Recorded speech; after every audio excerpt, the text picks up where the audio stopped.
मीरपुर खास में होने वाले जराइम के वाकयात के तनाजुर में एसएसपी मीरपुर खास कैप्टन रिटायर्ड असद अली चौधरी की हिदायत पर इंचार्ज सीआईए इनायत अली जरदारी की सरबराही में और इंचार्ज डीआईसी गुलाम हुसैन साधियो की तकनीकी मावनत से मीरपुर खास पुलिस टीम में शामिल officer Hidayatullah Narejo, DIB incharge, SHO ने जराइम पेशा अफराद की सरखूबी करते हुए बैनुल जुलाई गिरोह के कारिंदे गिरफ्तार कर लिए। मुलजिमान ने हालिया दिनों में होने वाले जराइम में मुलव्वस होने का इंकशाफ किया है। मुलजिमान से छीने गए मोबाइल फोन, कैश रकम, असला और मोटरसाइकिल बरामद कर ली गई है। मुलजिमान का ताल्लुक जिला शिकारपुर से है। गिरफ्तार मुलजिमान में आसिफ उर्फ सोबो वल्द मोहम्मद उमर बिरोही, मोहम्मद फाइक उर्फ छोटो वल्द प्यारो बिरोही, अली हसन उर्फ चौधरी वल्द रजब बिरोही, आमिर वल्द अनवर बिरोही, खालिद डिनो वल्द रजा मोहम्मद बिरोही गिरफ्तार और मुलजिम खुदा डिनो उर्फ बुश वल्द रजा मोहम्मद फरार शामिल है। Soomro 3D wallpaper and PVC panel shop दे रहा है सबसे अच्छी सर्विस, बेहतरीन क्वालिटी के आला मयार वॉलपेपर और सीलिंग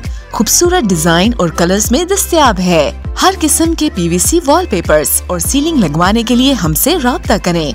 हैदराबाद, कासिमाबाद, लतीफाबाद, जामशोरो, मीरपुर खास और सिंध के मुख्तलिफ शहरों में सर्विस मौजूद है। Soomro 3D wallpaper and PVC panel. राब्ता नंबर रंजन अली सोमरो 0333 370 2516, व्हाट्सएप 0333 370 7886।